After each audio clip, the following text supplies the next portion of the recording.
Hyperthyroidism is a condition where the thyroid gland produces too much thyroid hormone, either because of increased synthesis and secretion or just increased secretion. Now, this lesson will focus on the basic mechanisms that lead to hyperthyroidism. We'll talk about the symptoms of hyperthyroidism and basic treatment options in another lesson. Now, there are two basic causes of hyperthyroidism. The most common cause has nothing to do with the thyroid-stimulating hormone.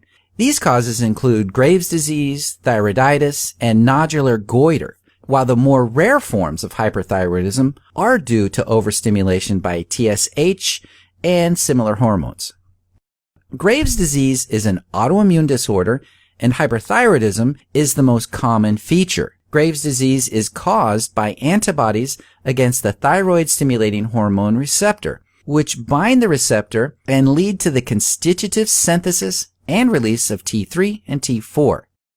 It begins when thyroid-specific antigens activate CD4-positive T helper cells, which in turn stimulate B lymphocytes to produce antibodies against the thyroid-stimulating hormone receptor. In addition, antibodies against the thyroglobulin and thyroid peroxidase are often seen in patients with Graves' disease, but they're not specific to Graves' disease, which is an important thing to remember. Also, the constitutive synthesis of T3 and T4 leads to follicular cell hyperplasia, the formation of intracellular colloid droplets, cell scalloping, which is characterized as a bulging of the follicular cell membrane, and reduced colloid space, all of which contribute towards the enlargement of the thyroid gland, which is often referred to as a goiter. Thyroiditis is another cause of hyperthyroidism. It's characterized by inflammation of the thyroid gland, and it falls into two main categories, with pain and tenderness and without pain and tenderness. Thyroiditis associated with pain and tenderness includes subacute, infectious, radiation, and palpation thyroiditis.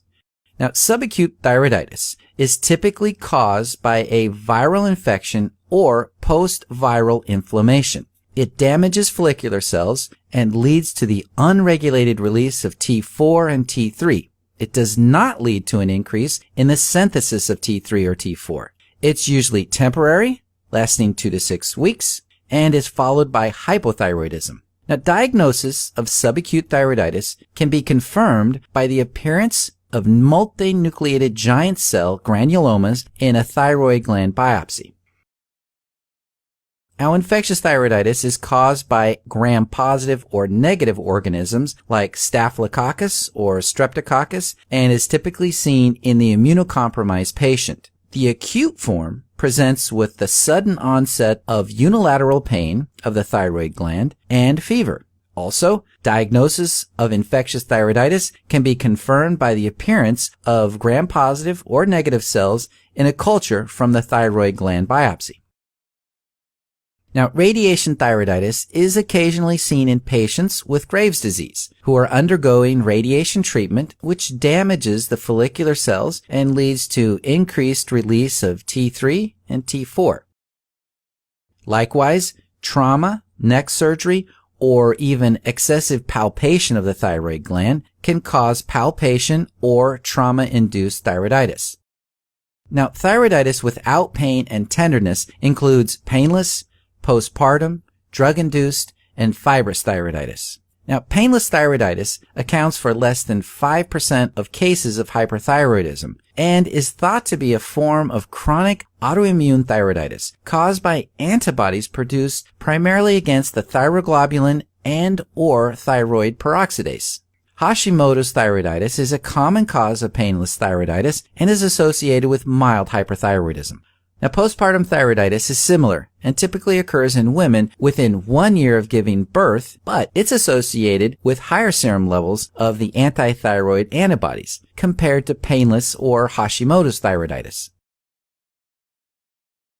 Drug-induced thyroiditis can result from the administration of interferon alpha, interleukin-2, the antiarrhythmic amiodarone, lithium, and kinase inhibitors. How these drugs cause hyperthyroidism is not completely understood. However, it is clear that patients predisposed to hyperthyroidism should be monitored closely during therapy, and serum TSH levels must be within normal range before beginning therapy.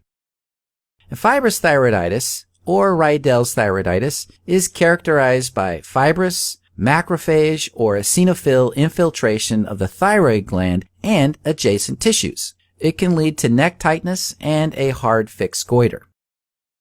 Another form of hyperthyroidism is referred to as nodular goiter. It's characterized as any enlargement of the thyroid gland due to multiple nodules or a single nodule. These nodules can result from a benign or cancerous overgrowth of follicular cells, accumulation of thyroid hormone in the colloid space, or simply a fluid-filled cyst within the thyroid gland. Now finally, overstimulation of the thyroid gland can lead to hyperthyroidism. Although it's rare, it can be caused by the inappropriate secretion of thyroid-stimulating hormone, which could result from a TSH-secreting pituitary adenoma, resistance to the feedback inhibition of T3 and T4, or abnormal secretion of thyrotropin-releasing hormone. Now, hyperthyroidism caused by a TSH-secreting adenoma will result in an increase in the alpha subunit of TSH over the beta subunit, while the lack of feedback inhibition will result in equal serum alpha and beta chain levels. Likewise, the release of high levels of human chorionic gonadotropin, or HCG, can lead to overstimulation of the thyroid gland, because HCG is a weak stimulator of the TSH receptor because of its similarity with the TSH alpha subunit. Now, abnormally high levels of HCG are seen in cases of molar pregnancy, choriocarcinoma, and hyperemesis gravidarum, which is characterized by persistent severe vomiting that leads to weight loss and dehydration and is typically seen during pregnancy. In the next lesson, we'll talk about the mechanisms involved in hypothyroidism.